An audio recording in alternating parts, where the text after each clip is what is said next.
In this video, I'll show how I did the epoxy floor. Right here is the start of the joint filler. I used Spartan JS 100 slow set joint filler. Mixed it equal portions in small containers, small flexible containers, and started pouring it in until it crowned over the top of it, and then waited for it to set up. It took almost, well, I think it was a full day for it to set up. What's nice is it never sets to be really hard. It's always flexible, almost like a rubber, but it does offer challenges in getting it off.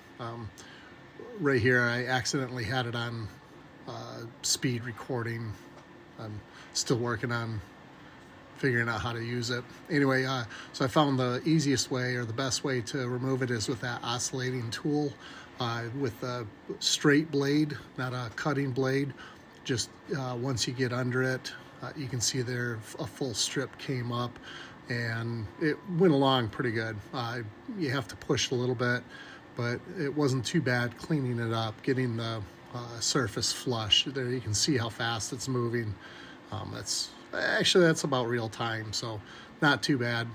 And just making sure you clean up the mess afterwards, because the next step was to start the epoxy. I didn't record the area or the time when I was putting the base coat down, or the primer coat that's in black down below, or that's already set up.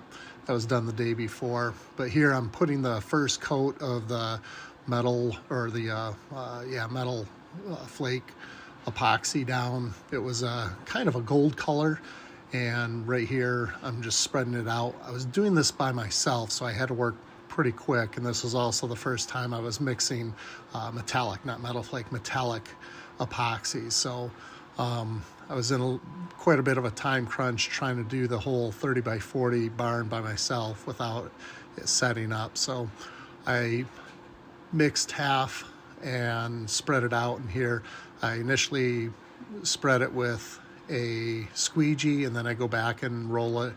I think that was a 18-inch roller, but smooth it all out, even it out. Just make sure you don't have any really thick puddles. I believe I went all in one direction and then went back over it in the other direction just to make sure. I was also keeping track of the time to make sure I wasn't spending too much time. I believe it was roughly an hour set time, so I was doing really good as far as staying on track. And here I'm going the other direction again, just to make sure I don't have any really thick puddles anywhere. Also put this down as a base coat with the black underneath it. The client, the customer, didn't want the strong yellow, so that went down first, and then I think this color was driftwood. It's like a really dark brown, and then the final little bit I put on was Tetris, which is a sort of a color changing yellow. And here I'm using a roller to randomly spread everything out. So the first task was to just spread it out, doing small circles, rolling it back and forth, side to side, just very random. The last thing you want to do is create a pattern, or you want to avoid creating a pattern. The randomness creates a really cool effect. And then take the roller again and just roll it all out. It came out pretty good. It was better than expected. Right here it looks like the majority of the gold color underneath is being covered up, but later on you'll be able to see. Here I'm spraying IPA, isopropyl alcohol. That's supposed to help prevent bubbles from coming up. You can see I set it right by the camera. Again, lack of experience in trying to film while I work. Very tough to do. But spread that out on the other side of the barn, and I don't think you see a lot of it.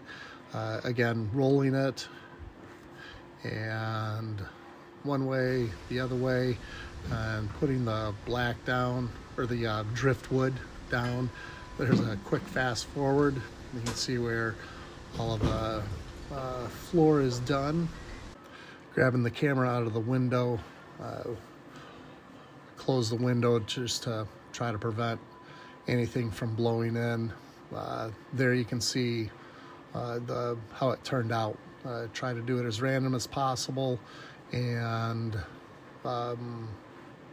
not have the gold or yellow tones too strong or too powerful, as it turned out.